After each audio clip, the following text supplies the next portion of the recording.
So I want to talk a little bit about compassion and really the importance of compassion. I think for a lot of us, we're overwhelmed and there's a lot coming at us, and the tendency is to think about our problems and issues, which is of course important, but really it's a matter of how we go about solving it.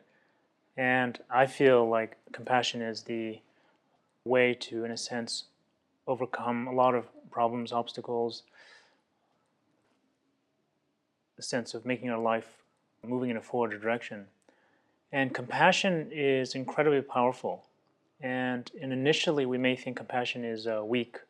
We may think it's only when there's room we have compassion, as opposed to when things become very difficult, compassion maybe it doesn't seem practical. But really, what I want to express today is just the practicalness of what compassion is and how it works. And it is, in a sense, the mind, the attitude that we take about how we deal with others.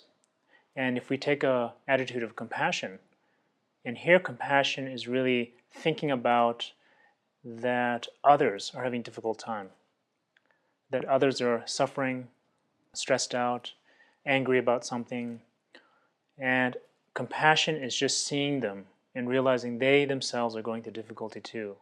And just at that moment, just that attitude change of saying, oh my goodness, they themselves are like myself, they're having difficulty, and just that thought is compassion, that moment when we think about them.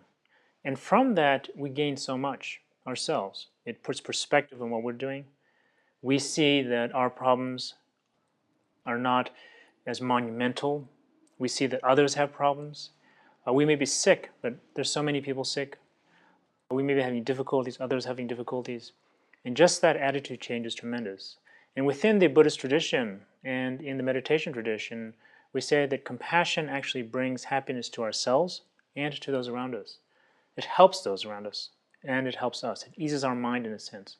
When we are considerate and compassionate towards others, there's a sense of the whole environment is opening up. The sky opens up. There's more sunlight. There's more of that perspective. And for life, there's so many ways. We could get aggressive. We could try to push one more time.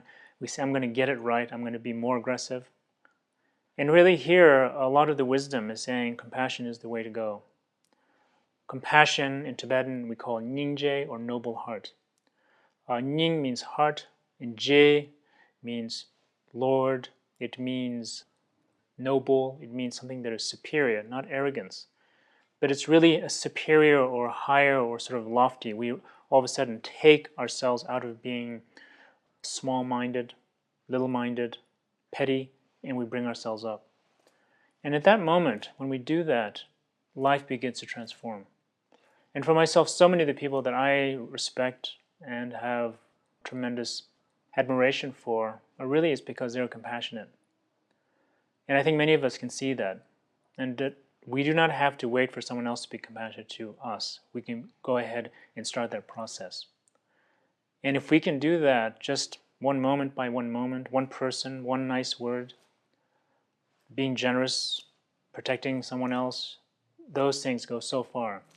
And it could start a chain reaction in a positive way. So compassion, I feel like, is the key in terms of smoothness, happiness. It's very, very critical, I feel. And even for myself, talking to different people, and even when you're tired, there's a tendency just to collapse on yourself. And compassion could be that moment where we open up and you just begin to look out and realize, oh, I live in a world, there are others like myself. So it's that thought, is that attitude. There are meditations on it, there are deepening processes of it. But just having the opportunity where compassion might be the key, compassion might be something that we would want to try. So I leave that up to you, and I wish you much success on the path of compassion. Thank you.